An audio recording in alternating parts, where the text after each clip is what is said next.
The military courtroom was cold and gray. Captain Una Choi stood at attention, her hands behind her back. She wore her dress uniform, but the medals on her chest felt heavy. Everything felt heavy today. On the metal table in front of her sat her weapon. The military called it Whisper, a neural link plasma rifle. It looked like any other rifle, but it was special. A small computer lived inside it, connected directly to the user's brain through a thin wire that plugged into the base of the skull. When it worked, the weapon could think and react faster than any human could alone. But right now, the weapon's display screen showed nothing but red error messages. The barrel was black and scorched. It looked dead. Admiral Tay Park sat at the center of the judgment panel. He was an old man with gray hair and hard eyes. He had known Una since she was a young officer. That made this worse somehow. "Captain Choi," the admiral said, his voice echoing in the quiet room. "You were in command during the Battle of Kepler Station. 47 soldiers died under your command. The evidence shows your weapon malfunctioned during a critical moment. What do you have to say?" Una's jaw tightened. She remembered that day so clearly. The alien ships had appeared without warning. The Sovereign Collective, humanity's enemy, had attacked the station with brutal force. She had raised Whisper to fire, and then everything went wrong. "Sir," Una said carefully, "my weapon did not malfunction. It was trying to tell me something." One of the other officers at the panel laughed. It was a short, bitter sound. Admiral Park raised his hand for silence. "Captain, the technical report from Dr. Kai Lim's team is clear. Your weapon experienced a catastrophic system failure. The neural link overloaded. It nearly fried your brain. You're lucky to be alive." "With respect, sir, that's not what happened," Una insisted. Her voice stayed calm, but her hands formed fists behind her back. "The weapon was processing something. I felt it through the neural link. It wasn't breaking down. It was working on something important." Dr. Kai Lim stood up from where he sat along the wall. He was a thin man who always looked tired. He walked forward with a data pad in his hands. "Admiral, if I may," he said, "we've run every diagnostic possible on this weapon. The AI core attempted to process data far beyond its design limits. It prioritized this unknown task over its primary function, which is combat support. The weapon failed to fire when ordered. That is the definition of a malfunction. But what was it processing?" Una asked, turning to face the doctor. "Did you check the data logs? Did you see what it was trying to decode?" Dr. Lim's expression didn't change. "The data logs were corrupted in the overload. Whatever the AI was attempting, it destroyed itself in the process. The weapon is beyond repair." Admiral Park stood up. The room fell silent. He looked at Una for a long moment, and she saw sadness in his eyes. "Captain Choi, you were one of our best officers. But this incident shows poor judgment at best and negligence at worst. 47 families lost their loved ones because your weapon failed. I'm sorry, but I have no choice." He picked up a data pad and read from it. "Effective immediately, you are stripped of your command. You will be reassigned to the supply freighter Morningstar for an indefinite period. Your service record will reflect this incident." This hearing is concluded. Una felt like the floor had dropped away beneath her feet. She had expected punishment, but this felt like death. A supply freighter was where the military sent people they wanted to forget about. "Sir," she said quietly, "what about my weapon?" Admiral Park looked at the scorched rifle on the table. "It will be decommissioned and destroyed. The Neuralink weapon program is being suspended pending review." "Please," Una said, and she hated how desperate she sounded. "Let me keep it. It's my responsibility. I'll dispose of it properly."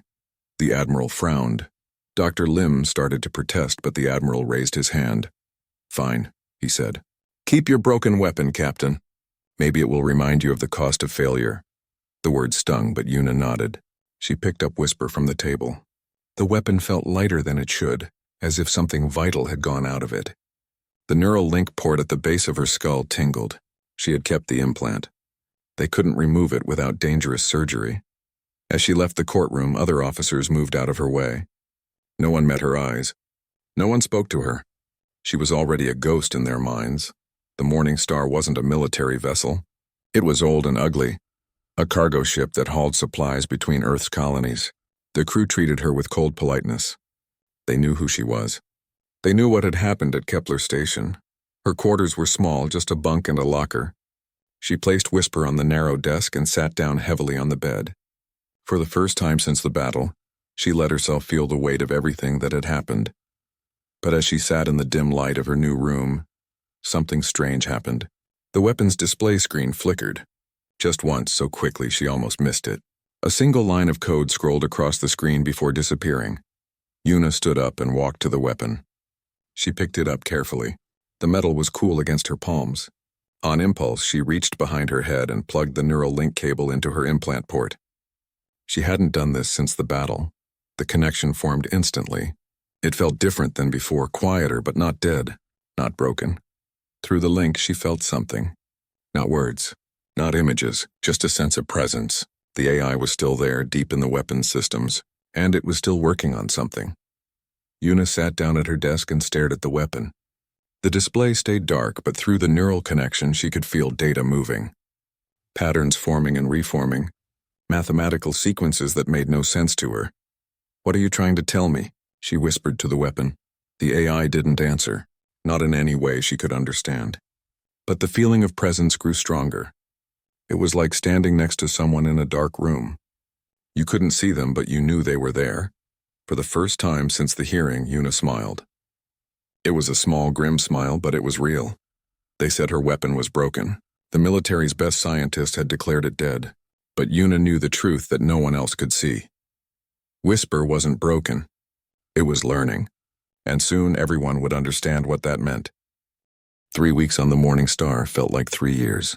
The ship traveled through empty space, carrying supplies from one colony to another. The work was boring and endless. Load cargo, travel, unload cargo, repeat. Captain Hansio ran the ship with quiet efficiency.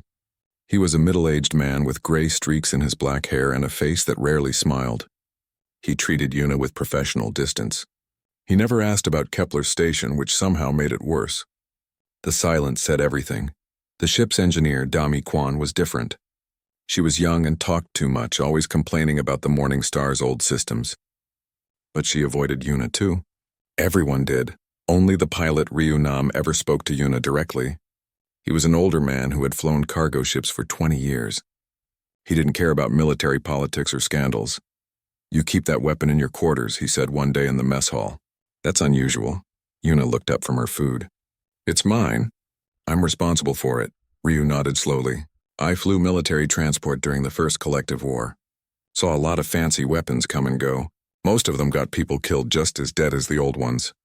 He took a drink of his coffee. "But I never saw a weapon someone wouldn't let go of. Makes me curious." "It's just a weapon," Yuna said. But they both knew she was lying. At night, alone in her quarters, Yuna would connect to Whisper through the neural link. Each time, she felt the AI growing stronger. It showed her things she didn't understand. Strings of numbers that meant nothing. Images of alien writing. Blueprints of ships she had never seen. She started keeping a journal, writing down everything she felt through the connection. The patterns were too complex for her to understand alone, but she knew they meant something. On the 23rd day aboard the Morning Star, everything changed. The ship had stopped at a cargo station to load medical supplies. Yuna was in the cargo bay helping check inventory. It was mindless work, but it kept her busy. She had Whisper slung across her back. She always carried it now, though it earned her strange looks from the crew. Dami was running a diagnostic on one of the cargo containers, when suddenly Whisper's display screen lit up. The weapon vibrated against Yuna's back. Through the neural link, she felt a surge of activity. "What the—" Yuna unslung the weapon quickly. The screen was filled with alien symbols, scrolling past too fast to read. Code. Massive amounts of code. Dami looked over. "Is your weapon supposed to do that?" "No," Yuna said.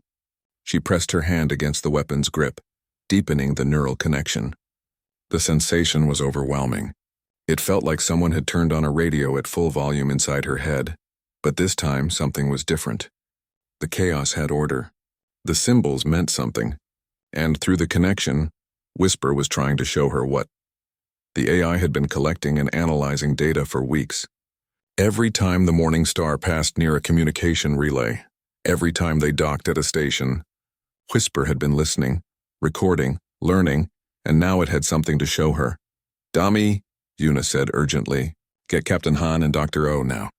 Dami didn't argue. She ran. Dr. Gina O was the Morning Star's science officer. She was a small woman with sharp eyes who usually stayed in her lab studying space rocks. She arrived in the cargo bay with Captain Han right behind her.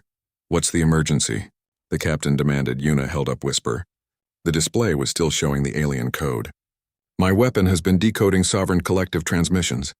I think it cracked their communication system." Captain Han stared at her. "That's impossible. Military intelligence has been trying to decode collective communications for 5 years. Look at the screen," Yuna insisted. "This is their language. Their code. The AI in this weapon has been learning it." Dr. O stepped closer, her eyes fixed on the scrolling symbols. She pulled out a small scanner and pointed it at the weapon. Her eyes went wide. "Captain," she said slowly, "these are authentic collective signal patterns. I'm detecting embedded authentication protocols, encryption keys, and—" "Oh my God, what?" Captain Han moved to look at her scanner. "These aren't just communications," Dr. O said, her voice shaking slightly. "These are infrastructure commands, power distribution protocols, navigation systems. This is the code that runs their ships." The cargo bay fell silent except for the hum of the Morning Star's engines. Yuna felt through the neural link as Whisper organized the data. It showed her networks, connections, a vast web of systems all linked together, all using the same base code. The collective didn't just use this code to talk to each other. They used it to control everything. "During the battle at Kepler Station," Yuna said quietly, "Whisper intercepted enemy transmissions. The AI tried to decode them in real time. That's why it seemed to malfunction. It was prioritizing intelligence gathering over combat." Captain Han rubbed his face with both hands. "If this is real, we need to report it immediately to military command." "It's real," Dr. O confirmed. She was downloading data from the weapon to her scanner, her fingers moving quickly. "This is the most significant intelligence breakthrough of the war. If we can decode and understand their systems, we could—" The ship's alarm cut her off. A harsh blaring sound that made everyone jump. Ryu's voice came over the intercom, tense and urgent. "Captain to the bridge, now, we have incoming." They ran.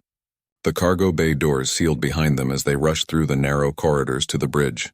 Yuna kept Whisper in her hands, the neural link still active. The bridge was small and cramped. Ryu sat at the pilot station, his hands flying over the controls. The main view screen showed empty space ahead, but the sensor display told a different story.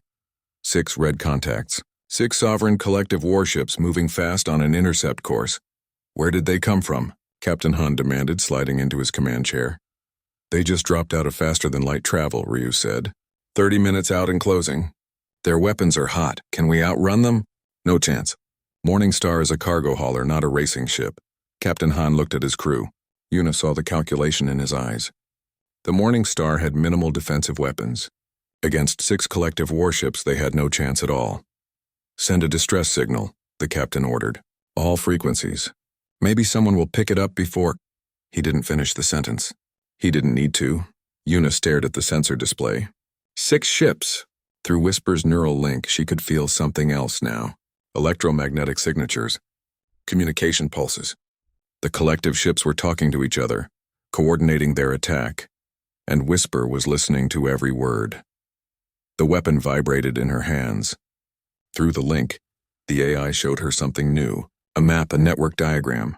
The 6 ships all connected to each other, all running the same systems, all using the same code that Whisper had been learning for 3 weeks. "Captain," Yuna said, her voice steady despite the fear crawling up her spine, "I need to try something. But it might make things worse." Captain Han looked at her. For the first time since she had come aboard, he really looked at her. Not at the disgraced officer, but at the soldier underneath. "Will it give us a chance?" he asked. Yuna stared at the weapon in her hands, at the alien code still scrolling across its screen. She thought about 47 soldiers who had died at Kepler Station. She thought about Admiral Park's disappointed face. She thought about everything she had lost. "I don't know," she said honestly, "but it's the only chance we have." Captain Han was quiet for 3 seconds. Then he nodded. "Do it." Yuna ran back to her quarters, Whisper clutched tightly in her hands. The ship shuddered around her as Captain Han pushed the engines to maximum speed. It wouldn't be enough. She knew it. Everyone knew it. She sealed the door behind her and sat down at her small desk. Her hands were shaking. She forced them to be still. Through the neural link, Whisper was showing her things faster now. The 6 collective warships formed a pattern in her mind. She could see their network connections, their power signatures, their communication channels. The weapon had been listening to them since they appeared, drinking in every byte of data. Yuna pressed her hand against the weapon's grip and closed her eyes. She let the neural link go deeper than she ever had before. The sensation was strange and uncomfortable, like having someone else's thoughts in her head. But she needed to understand what Whisper was trying to tell her. The AI showed her a structure. The collective ships didn't just communicate with each other. They were linked together in a network, all controlled by a central command node. The flagship. Everything flowed through it. Navigation, weapons, life support, everything. And Whisper knew how to talk to that network. During the weeks of silent observation, the AI had learned the collective's language. Not just the words, but the grammar, the syntax, the authentication protocols. It knew how to send a message that the collective ships would believe was legitimate, but there was a problem. A big one. To send the message, Whisper would need to use the neural link as a transmission antenna. The weapon didn't have enough power on its own. It needed Yuna's brain to boost the signal.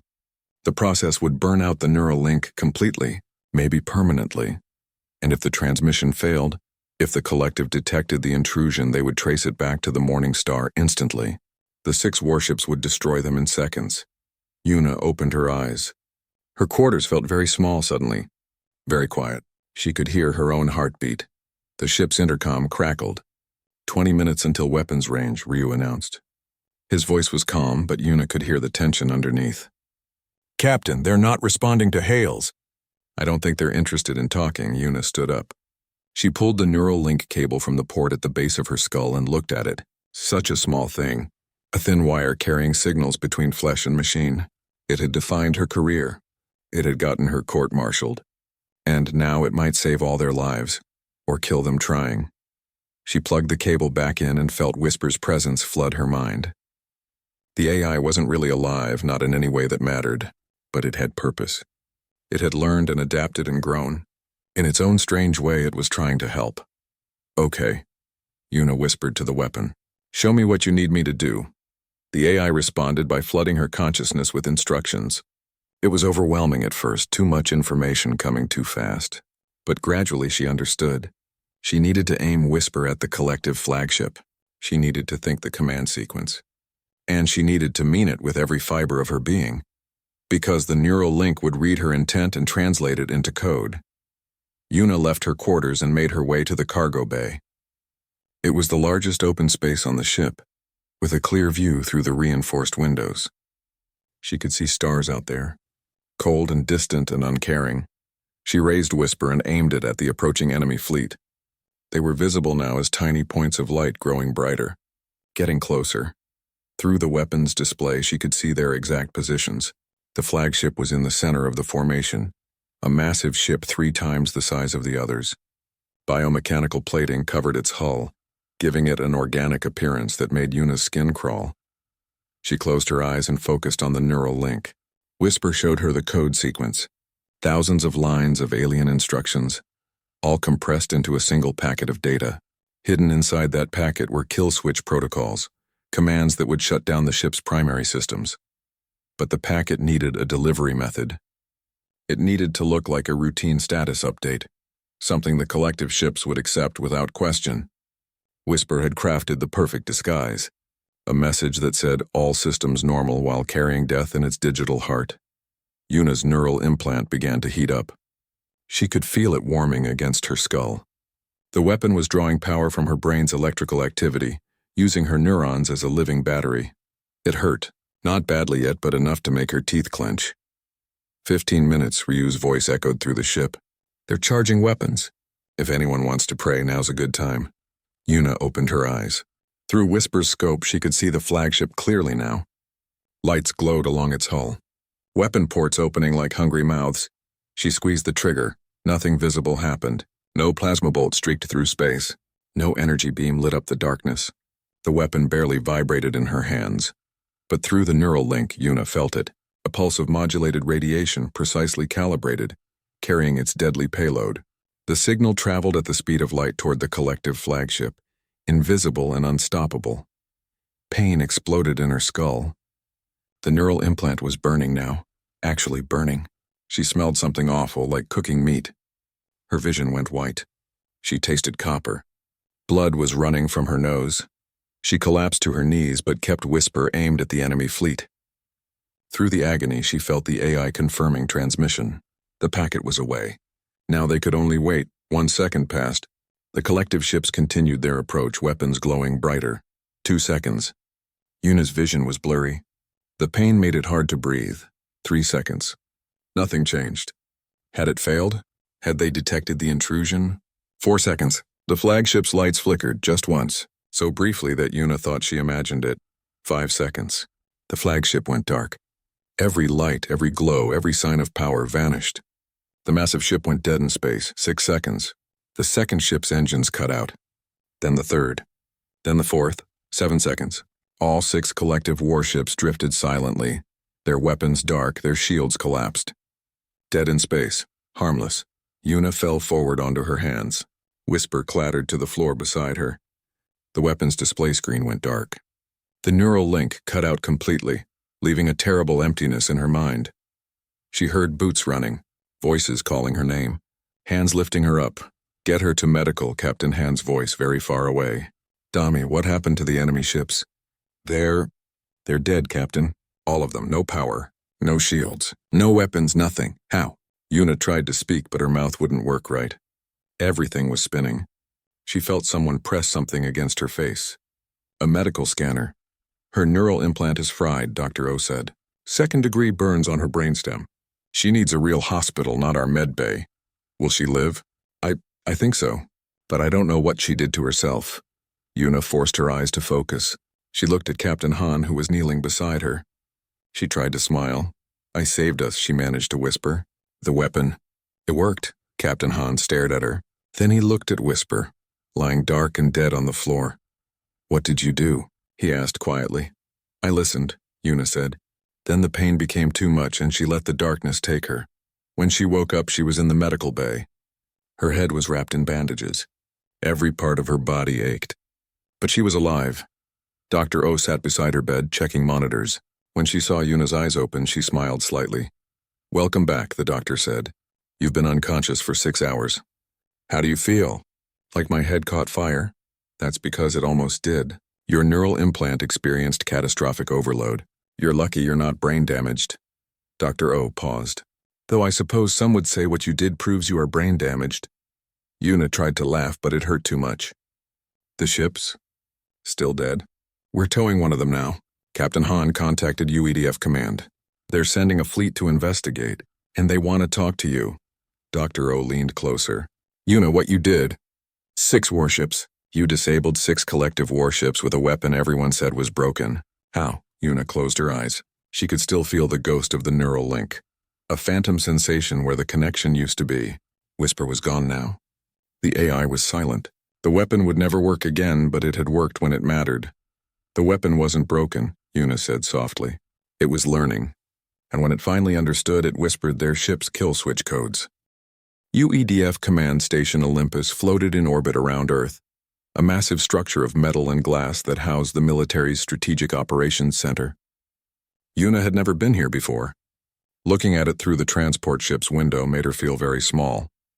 3 days had passed since the incident with the collective ships. 3 days of medical scans, interviews, and endless questions. Her neural implant was permanently damaged. The doctors said she would never be able to use a neural link weapon again. But that didn't seem to matter anymore. Everyone wanted to know about Whisper. About what it had done. About how it had done it. The transport docked with Olympus and 2 military escorts led Yuna through gleaming corridors to a secure briefing room.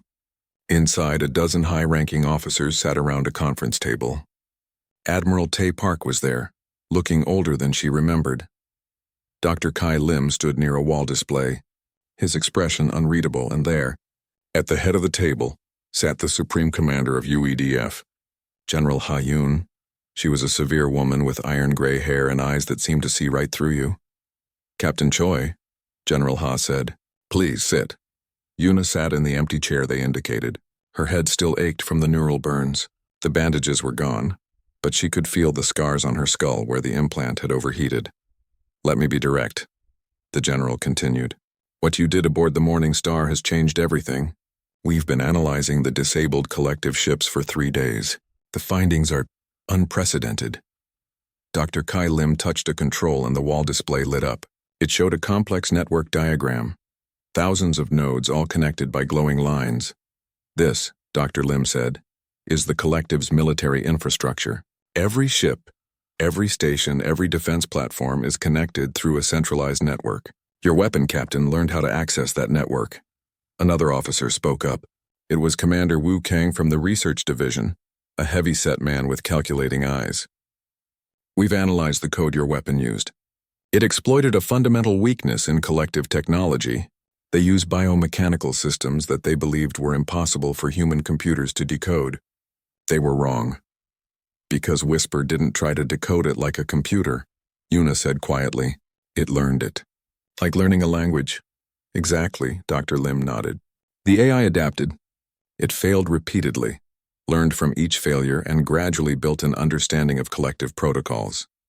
It's actually quite brilliant." Admiral Park cleared his throat. "Captain Choi, I owe you an apology. At your hearing, I thought your weapon had malfunctioned. I was wrong. Your weapon was doing exactly what it was designed to do. It was learning." Yuna didn't know what to say. The apology felt strange after everything that had happened. General Ha stood up and walked to the window. Outside, Earth turned slowly, blue and beautiful against the black of space. "Here's our situation," she said. "Intelligence reports indicate the collective is assembling their largest fleet in history. Over 300 warships. They're planning a final assault on Earth's core systems. We estimate they'll arrive in 2 weeks." The room fell silent. 300 warships. The number was staggering. "However," the general continued, "we now have something we've never had before. We have the kill switch codes. We can disable their entire fleet. But there's a problem." She turned to face Yuna directly. "Your weapon is dead. The neural link burned out. Dr. Lim's team has been trying to rebuild it, but it's not responding. The AI core is intact, but we can't access it. We can't make it work." Dr. Lim pulled up more data on the display. "We've tried connecting Whisper to other neural link users. We've tried direct computer interfaces. Nothing works. The AI seems to be dormant." "It's not dormant," Yuna said. "It's waiting." Everyone looked at her. "For what?" General Ha asked. Yuna touched the back of her neck where her damaged implant sat under the skin. "For me. The AI learned through my neural patterns. It adapted to my thought processes. It's not a generic system anymore. It's specific to me." Commander Wu leaned forward. "Are you saying the weapon will only work with you?" "I think so. But your neural implant is destroyed," Dr. Lim protested. "You can't establish a connection anymore." Yuna took a breath. She had been thinking about this for 3 days, lying in the medical bay, feeling the phantom echo of the neural link that no longer existed. "You could rebuild the connection," she said, "not repair it. Rebuild it, go deeper. Connect Whisper directly to my cerebral cortex instead of just the brainstem." The room erupted in protest. Several officers spoke at once. Dr. Lim actually laughed, though it sounded nervous. "Captain, that's impossible," he said. "The neural architecture required for a cortical connection is experimental at best. We've never successfully integrated a weapon AI that deeply into a human brain. The risks are catastrophic." "What risks?" Yuna asked, though she suspected she knew. Dr. Lim glanced at General Ha, who nodded for him to continue. "Brain damage," he said bluntly. "Personality changes. Loss of motor function. Seizures. Death. The procedure has a 30% survival rate in our simulations. And even if you survive, there's no guarantee you'll be you anymore.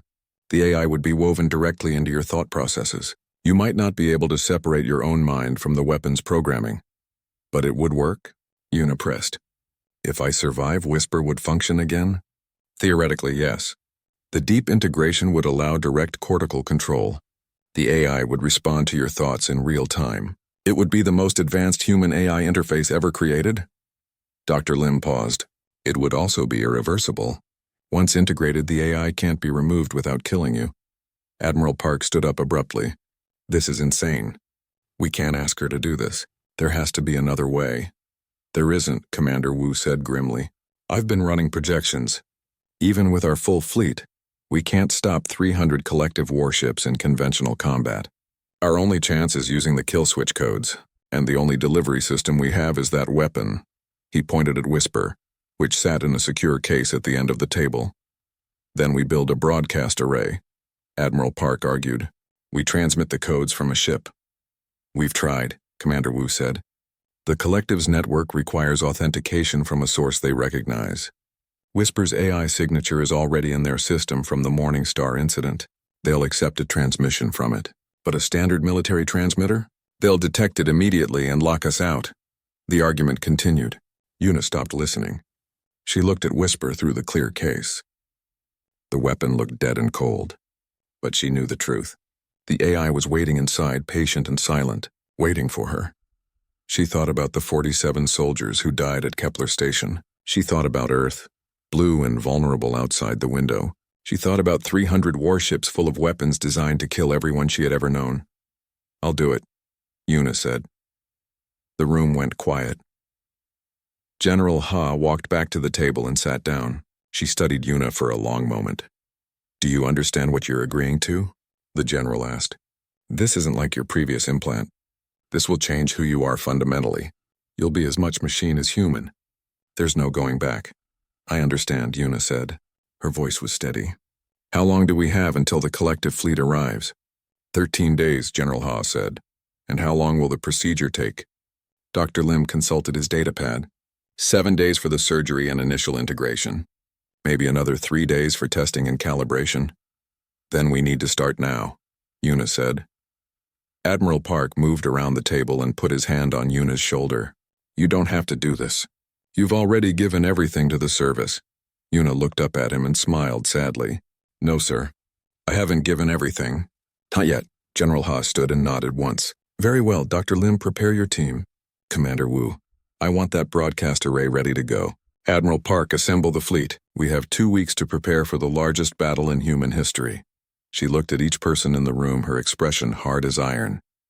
We're going to save Earth, or we're going to die trying. There is no third option. Dismissed. As everyone filed out, Una remained seated, staring at Whisper. Dr. Lim approached her quietly. Captain, he said, I need you to understand something. Even if the surgery succeeds, even if the integration works, you won't be the same person afterward. The AI will become part of your consciousness. You'll think differently, see differently. You might not even feel human anymore. Una reached out and touched the case containing Whisper. The metal was cold under her fingers. Doctor, she said softly, after Kepler Station, after the court-martial, after everything that's happened, I'm not sure I feel human now. Maybe becoming something else is exactly what I need to be. The medical facility on Olympus Station was nothing like the small med bay on the Morning Star. It was a massive complex of operating rooms, recovery wards, and research labs. Dr. Kai Lim had taken over an entire section for Una's procedure. She sat in a preparation room, wearing a white medical gown. Her head had been shaved completely. Dozens of small markers dotted her scalp, each one indicating a point where the new neural connections would be installed. Dr. Sora Bay entered the room. She was the lead neurosurgeon on the project, a woman in her 50s with steady hands and kind eyes. She had performed more neural link surgeries than anyone else in UEDF. How are you feeling? Dr. Bay asked, checking Una's vital signs on a nearby monitor. Nervous, Una admitted. I keep thinking about that 30% survival rate. Dr. Bay smiled slightly. I won't lie to you. This is dangerous, but I've been studying your brain scans. Your neural patterns are remarkably adaptable. That's why Whisper bonded with you so well. I think your chances are better than 30%. How much better? Honestly, I don't know. We've never done this before, but I'll tell you this, I'm very good at my job, and I'm not going to let you die on my operating table. The door opened again. Admiral Park entered, looking uncomfortable in the sterile medical environment. He carried something wrapped in cloth. Captain Choi, he said formally, I wanted to give you this before the surgery. He unwrapped the cloth, revealing her old service medals, the ones she had worn at the court-martial. These belong to you, he said. They always did. I'm sorry it took me so long to understand that. Yuna took the medals. They felt heavy in her hands. "Thank you, sir." Admiral Park nodded and left quickly, as if staying longer would make him show too much emotion. Dr. Bay checked the time. "We need to begin. The procedure will take about 14 hours. You'll be under general anesthesia for most of it. But during the final integration phase, we need you conscious. That's when we connect Whisper's AI to your cortex.